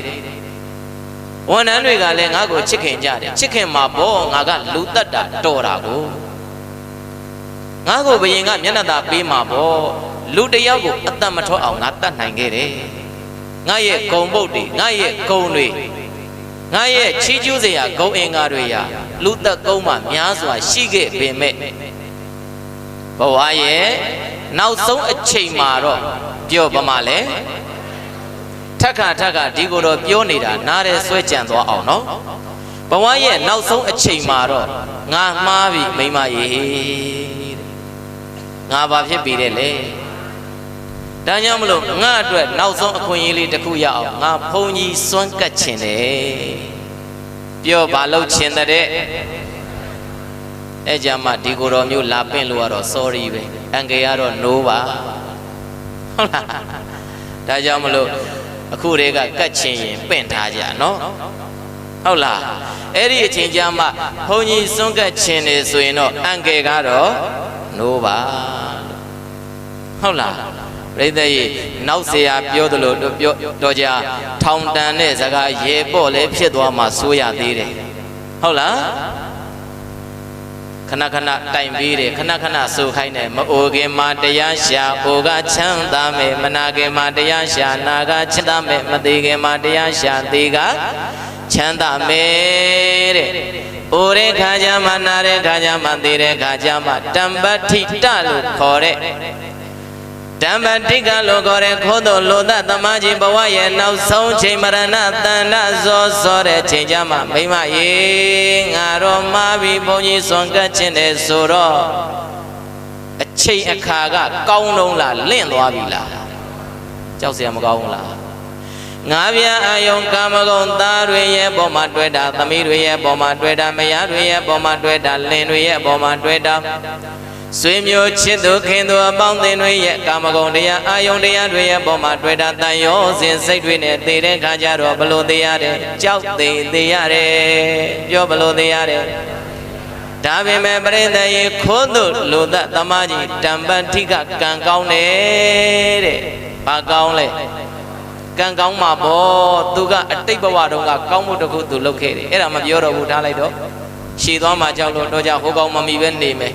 ဟိုကောင်မမီရင်ဒီကိုတော့မျက်နှာဖောင်းသွားရင်ဟမ်မကြောက်နော်ဒါကြောင့်မလို့ပြိဿရေဓမ္မတိကကအတိတ်ဘဝကကောင်းမှုကုသိုလ်တစ်ခုကြောင့်အဲ့ဒီနေ့မှာပဲအရှင်သာရိပုတ္တရာကိုတော်မြတ်ကြီးယဟန္တာရှင်သူမြတ်ကြီးကဉာဏ်တော်နဲ့ပြန့်ကျက်ပြီးတော့ကြည်လိုက်တော့ဒီကနေ့ငါဘေတတ္တဝါဘလို့ပုဂ္ဂိုလ်ကိုချေချိုးရမလဲလို့ကြည်လိုက်တော့ဉာဏ်ထဲမှာဘယ်သူသွားပေါ်လဲတမ္ပတိကပြောဘယ်သူလဲဟဲ့အဲ့ဒါသွားပေါ်တဲ့ခါကျတော့ပြိဿရေနည်းနည်းစောစောမလင်တောက်တဲ့ခါကျတော့တပိတ်လွယ်သင်္ကန်းတပ်ပဲရတောင်းကြိုင်ပြီးတော့စွမ်းကန်ကြွတယ်အရင်နေ့ကတခြားနေရာတခြားအိမ်စဉ်လှည့်ပြီးတော့စွမ်းကန်ကြွပေမဲ့ဒီကနေ့အရှင်သာရိပုတ္တရာကိုတော်မြတ်ကြီးကတမ္ပတိကကိုချီမြောက်တော်မူမှာဖြစ်တဲ့အတွက်ကြောင့်တခြားအိမ်မကြွဘူးတမ္ပတိကတို့လင်မယားရှိတဲ့မိသားစုအိမ်ရှိစိတ်ဆိုင်မက်မက်ကြွလာဘောပေါက်လားအဲ့ဒီမှာမိမလှုပ်တဲ့ပုဂ္ဂိုလ်ကသေကံဒီယောက်ျားကိုချွေးသိမ့်လို့ဖေးမလို့အာမေစကားတွေပြောတော့အိမ်ရှိအယောင်လေးတွေ့လို့လှည့်ကြည့်လိုက်တော့ဩရှင်သာရိပုတ္တရာကိုတော်မြတ်ကြီးပါလားအရှင်မြတ်ကြီးကြွလာတာနဲ့အတော်ပဲငါယောက်ျားကလည်းဘုန်းကြီးစွန့်ကတ်ချင်တာနဲ့မြန်မြန်ပြောလိုက်တော့လူနာနဲ့ဆရာဝန်သွားတွေ့စေးပေးလိုက်တာယောဂဘာဖြစ်သွားလဲသဘောပေါက်လားလူနာနဲ့ဆရာဝန်ယောဂနဲ့စေးတိတ်အောင်ပေးလိုက်တော့ယောဂဘာဖြစ်သွားလဲပျောက်သွားတယ်ဒါလို့ဆိုတမ္ပတိကအရှင်သာရိပုတ္တရာကိုစွမ်းလောင်းခွင့်လှုပ်ခွင့်ရလိုက်တယ်ဆိုတာကိုမပြောဘဲနဲ့သိသွားပြီမို့လားပြောလဲပြောလိုက်ပါပြီဟုတ်လားဒါကြောင့်မလို့ပြိဿရေတမ္ပတိကခိုးသူလူသက်သမားကြီးဟာဦးဇင်းတို့ဒကာကြီးတို့မကြီးများကံကောင်းသွားတယ်လို့မှန်ဘာဖြစ်သွားလဲကံကောင်းသွားပါတယ်နောက်ဆုံးမရဏတဏ္ဍဆိုစိုးနေတဲ့အချိန်နောက်ဆုံးဘဝရဲ့နောက်ဆုံးချိန်ရောက်ပါရှင်သာရိပုတ္တရာကိုတော်မြတ်ကြီးယဟန္တာရှင်သူမြတ်ကြီးကိုစွမ်းလေးတနတ်ပြိဿရေအလုံးပြောဗာလေးတနတ်လဲကတ်ခွင့်လှူခွင့်ရလားမရဘူးလားတမ္ပတိကခိုးသူလူမကြီးရဲ့ဘဝနဲ့ဒုဘဝနဲ့နှစ်ခုရှင်ကြည့်ဒုတတွေဟာနေ့တိုင်းစွန့်ကပ်လာမကပ်ဘူးလားဒူဝေဝေစွန်းတော်မျိုးလို့ရောက်လာတဲ့အိမ်ရှိကစွန်မန်းတန်ကိုနေ့တိုင်းလောင်းတယ်အိမ်ဘော်ကရှိတဲ့ဘုရားရှင်ရုပ်တို့ကိုပြိဿရေနေ့တိုင်းစွန့်ကပ်တယ်မကပ်ဘူးလားတမ္ပတိကခိုးသူလူမိုက်ဘဝဒုဘဝနှစ်ခုရှင်ကြီးတော့ဒုဘဝကမြတ်တယ်တဲ့တယ်လို့မို့လားအဲ့ဒါနဲ့အတဏကံကုသိုလ်ကအကျိုးပေးတော့တမ္ပတိကလူသမားကြီးသေတယ်ဘယ်ရောက်မယ်ထင်လဲဘယ်ရောက်မယ်ထင်လဲစိုးစိုးကသေကံဒီမှာသူကြောက်နေတယ်စွန့်ကပ်လိုက်ရတော့ကြောက်စီဟာလိုသေးလားဆိုလိုက်မကြောက်သေးကလူနတ်ဘဝရောက်ရနိဗ္ဗာန်စီမကြောက်သေးကလူနတ်ဘဝရောက်ရနိဗ္ဗာန်စီသေမှာမကြောက်သွားတဲ့တမ္ပတိကခိုးသူလူသမားကြီးသေတဲ့အခါကျတော့ပြိဿရဲ့နတ်ပြည်မှာနတ်သားဖြစ်တယ်နှစ်ပေါင်း50နဲ့ပြောဘယ်နှစ်နှစ်လဲတရက်မှကောင်းမှုမရှိတ တရက်မှဘုရားမရှိကိုတရက်မှဘုန်းကြီးမကတော့တရက်မှကြောင်းမရဘူးဘာကုသိုလ်မှသူ့မှာရှာဖွေလို့မရသို့တော်တေကန်ဒီကုသိုလ်လေးတစ်ခုရောက်ရရှိသွားတာသူ့ဘဝအတွက်ကံကောင်းလားမကောင်းဘူးလားအဲ့လိုနတ်ပြည်ရောက်သွားလို့စောစောကနှစ်ပေါင်း55နှစ်ရဲ့အကုသိုလ်ကပျောက်သွားမယ်လို့တော့မထင်နဲ့ဟုတ်လားပျောက်သွားမယ်လို့တော့မထင်နဲ့မပြောက်ဘူးအချိန်မတန်သေးလို့အချိန်တန်ရင်ဗာပေးမယ်အကျိုးပေးမယ်အဲ့ဒီ55နှစ်လူသက်လာတဲ့အကုသိုလ်ကံထက်ယဟန္တာရှင်သူမြတ်ကြီးကိုဒိဋ္ဌမျက်မှောက်ဘုံမြင်ဥတင်ခွင့်ရပြီးတော့မှအတဏကံကုသိုလ်လို့ခေါ်တဲ့ဟုတ်လားစွန့်ကပ်လိုက်ခြင်းကုသိုလ်ကအင်အားကြီးသွားတော့အင်အားကြီးတဲ့ကံကအရင်ဘာဖြစ်လိုက်တာအကျိုးပေးသွားဒါကြောင့်မလို့ဘဝရဲ့နောက်ဆုံးအချိန်မှာဒီလိုကောင်းတဲ့စကားလေးတွေဘေးနာကမိတ်ဆွေလူနာသတင်းမေးတဲ့ပုံကိုယ်တွေကအပေးဖို့လိုမလို့စောစောကပြောသလိုဒီတောင်ကိုငါကြော်နိုင်ပါမလားဟဲ့လို့လူနာကပြောလာရင်ဘာပြန်ပြောရမလဲတငယ်ချင်းရေအဖေတို့ရေအမေတို့ရေဘိုးတို့ဘွားတို့ဒီတောင်ကိုကြော်နိုင်တာမကြော်နိုင်တာမင်းအရေးမကြီးဘူးဒီတောင်ဆိုတာမင်းလဲကြော်ရမှာငါလဲကြော်ရမှာနင်းလဲကြော်ရမှာငါလဲကြော်ရမှာဘဝရဲ့နောက်ဆုံးချိန်ဆိုတာဒါကြောင့်မလို့တို့များတစ်သက်လုံးလုပ်ခဲ့တဲ့ကောင်းမှုတွေရှိတယ်လေနင်ပြုသမျှကုသလတွေမမေ့နဲ့တငယ်ချင်းဖရာလေးအာယုံပြုတရားလေးအာယုံပြုတန်ခါလေးအာယုံပြုမှတ်လိုက်ဗုဒ္ဓံတရဏံကိစ္ဆာမိဓမ္မံတရဏံကိစ္ဆာမိတန်ခံတရဏံကိစ္ဆာမိလူနာတရင်မေးရင်အဲ့တိုင်းမေးရင်မကောင်းဘူးလားဒါပေမဲ့ခတ်တာပဲတို့လူနာတွေကအဲ့ဒါလိုသွားပြောရင်ဟဲငါတော့တကယ်သေးတော့မှနဲ့ပို့ပြီးတော့သူကစိတ်ရငယ်သွားရောဟုတ်လားနော်ပို့ပြီးတော့ဘာဖြစ်သွားလဲစိတ်ရငယ်သွားတာဒါပေမဲ့သူကနဲ့သူစိတ်ရငယ်ငယ်မငယ်ငယ်ကိုတလုံးစနှလုံးစပြောလိုက်လို့ဒီသူ့ရဲ့တန်တန်စိတ်လေးထဲမှာယောနိတော်မနတိကာရနှလုံးသွင်းမဲ့မြတ်တသွားရင်ကြောက်သေးသေးမှလားမကြောက်သေးသေးမှလားမကြောက်သေးသေးမှဒါတံပတ္တိကခိုးသူလူမကြီးရဲ့ဇတ်တုတ်ကိုလူရင်းတို့ချင်းအချင်းချုပ်ပြီးတော့ပြောလိုက်ပါတယ်ဒါကြောင့်မလို့ဆိုလိုက်အကုသိုလ်တွေပြုများနေကြောက်သေးသေးရမယ်အကုသိုလ်တွေပြုများနေကြောက်သေးသေးရမယ်အကုသိုလ်တွေပြုများနေကြောက်သေးသေးရမယ်နှာခေါက်ဆိုလိုက်အကုသိုလ်တွေပြုများနေ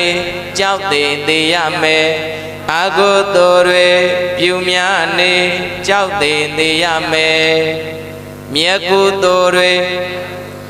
ပြုများနေမကြောက်သေးရမယ်မြတ်ကုသိုလ်တွေ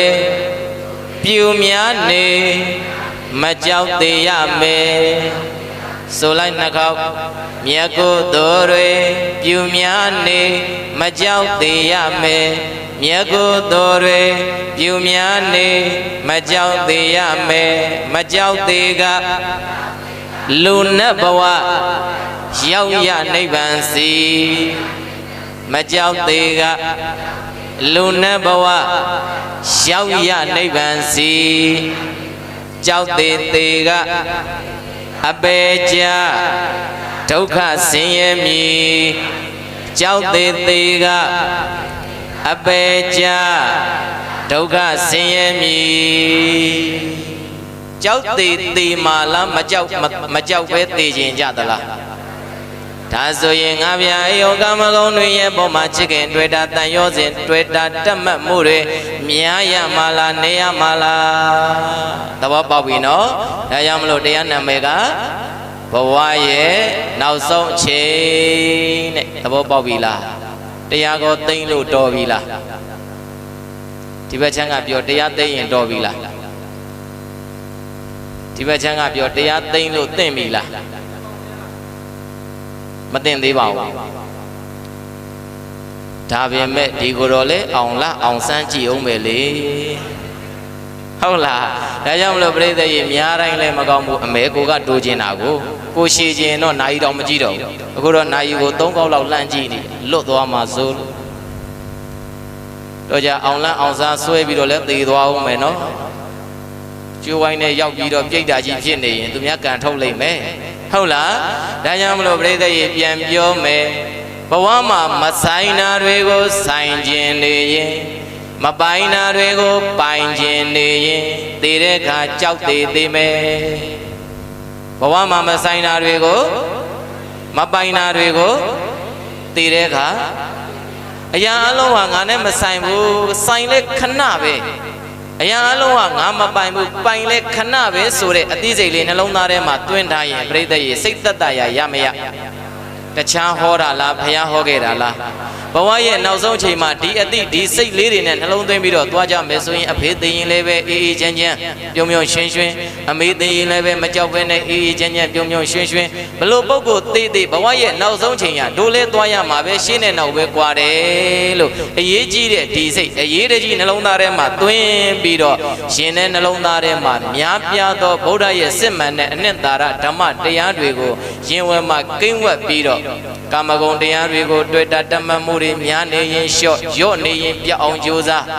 အကုသိုလ်တရားတွေကိုဖယ်ခွာပြီးတော့ကုသိုလ်တရားတွေဘဝမှာများများပြုတ်ပြီးတော့ဘဝရဲ့နောက်ဆုံးချိန်မှာကောင်းမွန်တဲ့စိတ်တဲ့ငြိမ်းချမ်းတဲ့စိတ်ဓာတ်တွေနဲ့သိမင်းကိုရင်ဆိုင်ကြော်ဖြတ်ခါသိပြီးသည့်နောက်လည်းပဲအပေတကားပိတ်လို့လူနဲ့နိဗ္ဗာန်သုံးတန်သောချမ်းသာကိုရလွယ်ရောက်လွယ်မျက်မှောက်ပြုလွယ်နိုင်ကြပါစေကုန်သောဟူ၍ဗတ္ထနာအောင်စုအခါခါပြုလိုက်ကြကုန်ရတော့တည်းဒေတိတံသုဒ္ဓဗုဒ္ဓေနသုနိတဝဓမ္မဒေသနာဒေတိတံသုဒ္ဓဗုဒ္ဓေနသုနိတဝဓမ္မဒေသနာအဘိနရဏစိတ်တေနသာဓုသာဓုတိပါတထာသာရဝတရားနာလာကြပါတဲ့မြတ်တက္ကတက္ကမပေါင်းသူတော်ကောင်းတို့ဒုံမေသင်သူတော်ကောင်းပေါင်းတို့သည်သုဒ္ဓဗုဒ္ဓေနဒါနာတိလသမာဓိပညာနှင့်ဆက်ရှင်သောဘုဟုသုဒ္ဓဗျာဗျာကိုပြီးစွမ်းတော်မူသောဘုရားရှင်ကိုယ်တော်မြတ်ကြီး၏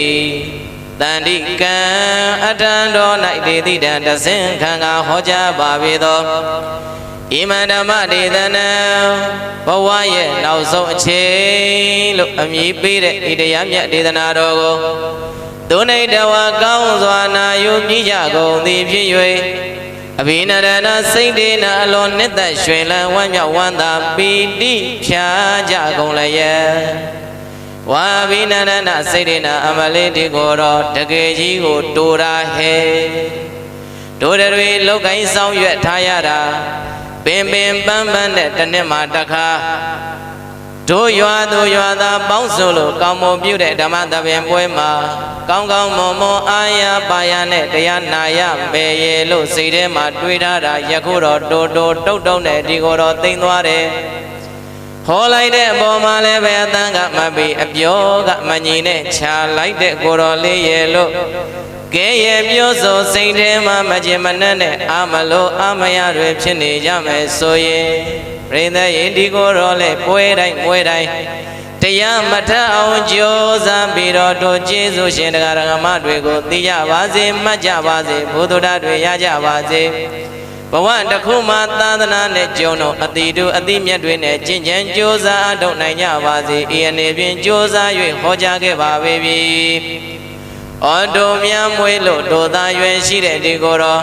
ဗလင်မော်တန်ဘုရားဆုံးမတရားတွေနဲ့တို့များကိုကျေးဇူးဆံဘုရားသာသနာဖန်ဝါဆင်မြန်းဝသင်္ကန်းနဲ့